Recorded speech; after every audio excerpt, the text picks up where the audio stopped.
Yeah, we're delighted that we've finally got to a position where we're going to be able to create the NRE fan zone. It's probably going to be about a 3 to 4 month project, but I think it's a much needed space for all of the supporters in the NRE. It'd be fair to say that the facilities in there are substandard. We've invested a lot of money over the course of the summer into other areas, and we're really pleased that we're going to be able to provide more circulation space, additional food and also beverage space in that area behind the goal. And also, more importantly for a lot of the fans, alcohol will now be able to be sold in that area, bringing in much needed revenue and a much more improved support experience on match day. Yes, so it's been 7 weeks now since the completion of the Abbey purchase. It's going to be a long-term project, we know that. We're working at the minute with Holmes Miller, who are a renowned architect in the world of football stadia. They've recently redone the redevelopment at Windsor Park and the development of York City's grounds. And working with them to really explore the first stages of how we would redevelop the Abbey. That would involve the Habin, it would involve the NRE, and it would involve a new building which will hopefully house the supporters club. We know through the work we've been doing so far, we're definitely going to start with the Habin first. That's really from an accessibility point. But as I say, we're working with Holmes Miller. The plans are ongoing, and hopefully as we get towards the end of this year, we'll be able to share some initial drawings and concepts with people. Which will be really exciting. So the training ground has been the #1 project, as we said before. It's really, really important that we provide a better environment for our players. 1, for the existing ones and the existing staff, but 2, so we can attract players as we move forwards. Hopefully we'll have some positive news on that we can share in the new year, and we hope to be able to hit the ground come the end of the season so that we can have the biggest impact in terms of our recruitment in the summer and in terms of our development off the pitch next summer. Yes, so we made the decision around supporter engagement in the summer that we wouldn't provide the South Habington away supporters. That was made in terms of the need to develop our own supporter base, and last season for particular games we saw situations where our own home supporters couldn't get a ticket. So that was a conscious decision made by the board and Paul Barry, and one which we've really focused on how do we fill that South Habington. So we know there are 43,000 primary school children within 15-mile radius of the stadium, and we know there are 813 grassroots football clubs. In addition to that, there are thousands of students right on our doorstep. So over the past few weeks, the team here at the stadium are working really hard to deliver vouchers to all the local schools, providing tickets, £10 for parent and child, and also some new matchday experience packages to grassroots clubs, as well as £5 football to local university students. We saw the Port Vale game. It was the first time that came into effect. We saw a crowd here of 6,200, which involved 5,500 home supporters off the back of what had been a particularly great run of results here. So we're delighted with their uptake.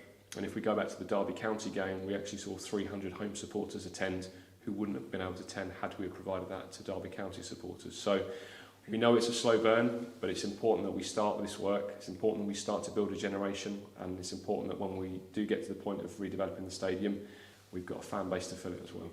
Yeah, since coming into post, one of the first things I wanted to do was meet with all the supporter groups, which I've managed to do now, and that collaborative piece has really come together beyond that in terms of the shadow board that was launched only a couple of weeks ago. To be one of the first clubs to do it has been fantastic. It's new.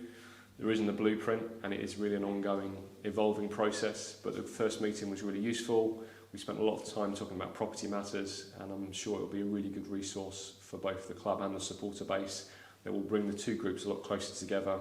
Decisions, I think, will be more fan-focused, and the sustainability of the football club will be key in everything we're doing.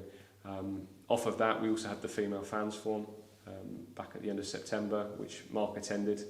It was a great evening, well attended, and it really gave us as a football club a completely different insight into a different segment of our supporter base, and it's allowed us to go and take some actions and try and improve some of the services and experiences we're providing for that demographic. So we hope to hold it again in the future. I can foresee it becoming a biannual event, and we'll be running some similar ones with other groups in the coming weeks and months.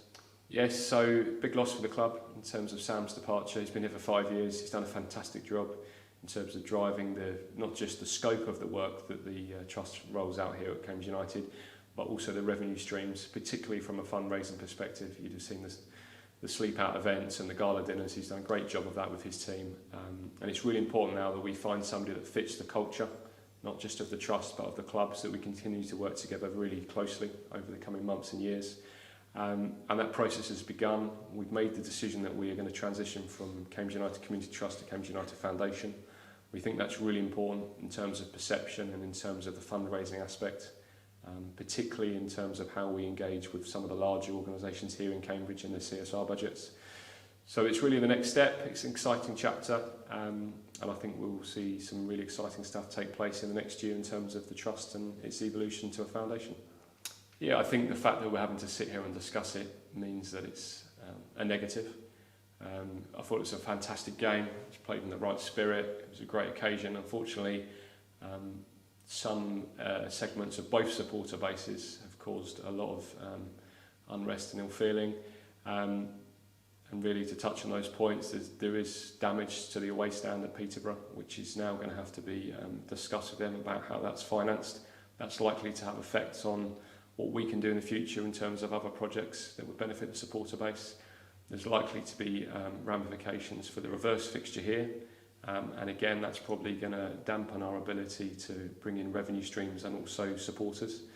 And then there's the other aspects. There's the piece with Simon Dobbin, which we highly condemn. It's vile, it's disgusting, and we've had to reach out to Nicole, Simon's wife, and provide support there, and Peterborough have done the same, which we're very grateful for. But it won't be tolerated. We're working with the police, and those found guilty will be prosecuted and will receive life bans here at Cambridge United. Yeah, it's very rare these days that you get a player in a club who reaches the testimonial milestone. So firstly, it's a fantastic achievement for Greg, and I'd really urge everybody involved with the club to come along and support him. I suppose it's the benefit of the World Cup that we've managed to get West Ham here in December. I'm sure it'll be a great occasion, a great evening, and I'd urge you to come out, get away from your TV of watching the World Cup and come and support Greg and thank him for his great contribution here at Cambridge United.